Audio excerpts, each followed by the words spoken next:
This is the big finale for Cena here in Boston.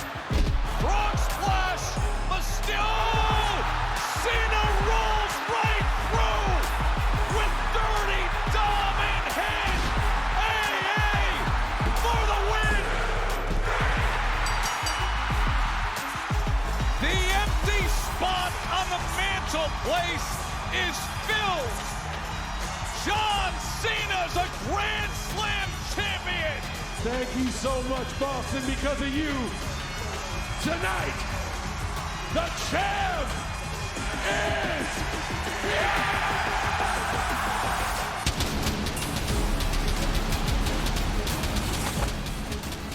And he's here now with us in our First Take Studios. Let's welcome in one of the greatest professional wrestlers of all time. Hello, John Cena. How are you? Thank you so much. Thank you so much for having me. Appreciate it. We're happy you're here. I'm sure that moment was special for you. We're going to get to that in a minute here, right? Tonight, though, your final appearance at MSG. Yes, indeed.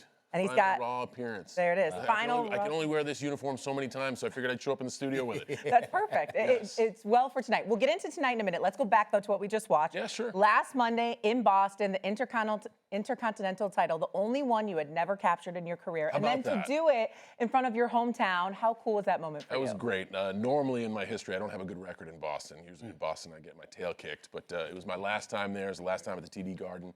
There was magic in the air, and I warned the guy who was challenging me, you don't want to pick a fight with me tonight, and man, he just picked the wrong guy on the wrong night, so I was able to be the Intercontinental Champion, and I think that rounds out a grand slam for me. This is a special year for you, just looking at everything that's happening, your swan song per se. And they got a last time is now tournament where you got guys competing. Yes. In order to be the last person that fights you. Yes. What does that mean to you, that a tournament like that is even existing just for the honor and the privilege to be able to go against you in your very last fight of your career? Steven, that's a great question. I'll try to make this quick. A lot of folks are like, who do you want to face when you do this retirement tour? Okay, great. So I'll lean into this. Everyone was like, who does John Cena want to face?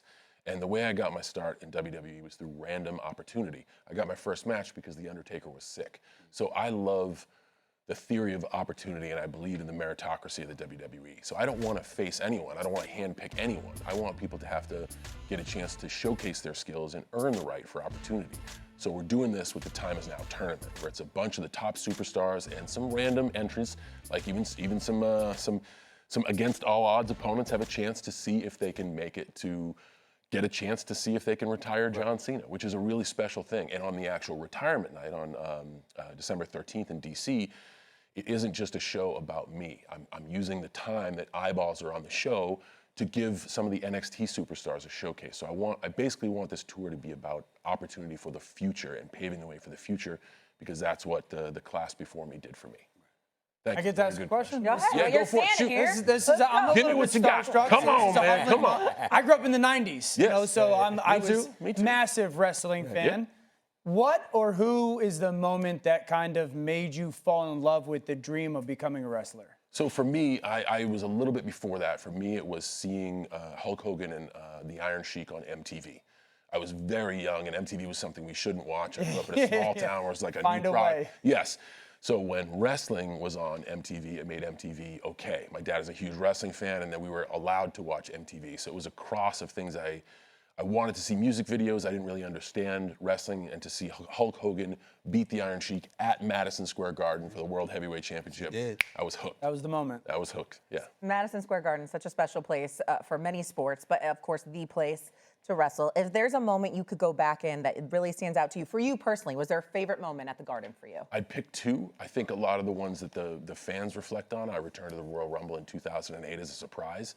I completely tore my right pec off my body. I got it repaired by Dr. James Andrews. He's one of the best. They gave me a great PT program, and they said I would be gone for 8 months, and I was back in 3. Wow. It was just an exercise in doing the work, man. You got to do the work and be diligent. But it was a cool surprise because no one thought physically I would show up to be there, and we kept it secret. Secrets are very rare in the WWE, so I think that's a moment that a lot of fans gravitate towards. But I got to tip my cap to Paul White, the Big Show. I had a match at WrestleMania 20 where I won the United States Championship and picked up a 550-pound man to do it, and he's that man. Without him, I don't exist.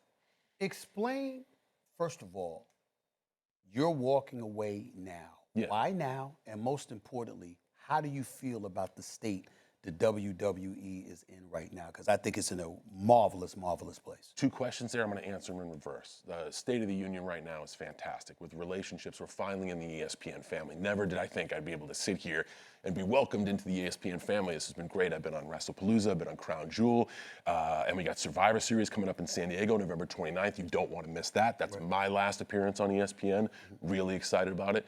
But there's never been a better time to be in the WWE, and that's from its relationships in the lens and its roster on the field. I think we have the most gifted and the biggest batch of gifted personnel in the ring. They're doing stuff right now I could never possibly think of, which is why it's time for me to walk away. I still got a little bit left in the tank, as you saw in those highlights. I'm 48, I still look good, I still feel good, I have my health. But man, I've been in it for 23 years and operating at a very high capacity and a very high level. And I really want to pave the way for the future. And I'd rather go now and leave the memories of the audience with like, man, he always gave his all, than risk doing bad work. Okay. And I want to be invisible for a few more times, and that's it. It's been a great year. I'm very happy to be able to pass the torch on what I think is an extremely capable class of men and women. Where did this come from? How did this become a part of the identity? It is my life, dude. A happy accident. How off air, you asked me how I got the song, happy accident. This, when we played my little brother Sean the album, he was doing this. And I'm like, man, you look stupid. He's like, yeah, I bet you won't do that on TV. And I was wrestling in matches that no one cared about. I was on an obscure Saturday program called Velocity. No one ever watched it. So I'm like, oh, fine, nobody's watching. Perfect. You guys can't see me. It's stuck, and here I am, the invisible man, 23 years later. Kind of like one of the trademarks of wrestling history. 100%. Whole thing's a happy accident. Not even supposed to be here. That's how all the great things are born.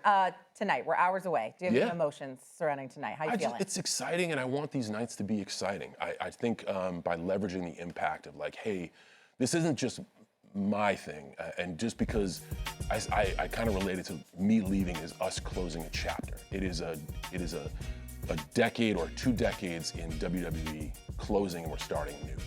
So if anything I did, or if you watched because of someone else and I was involved in the program for 20 years, this is a chance to close that chapter in the world's most famous arena on Netflix Live on Raw. So I just want to make these moments special. Like every other night, I'm going to give it all I got, and we'll see what happens afterwards. All right, of course you are. You're not cold? It's freezing here in New York. Right now, you guys got it warm in here. Man, it may be cold outside, but it's going to be hot in Madison Square Garden tonight. That's right. Pay for the whole seat, use only the edge. Come on now. I love it. John Cena, thank you so much for joining us here on First Take. We appreciate you. Thank you very much. Appreciate you.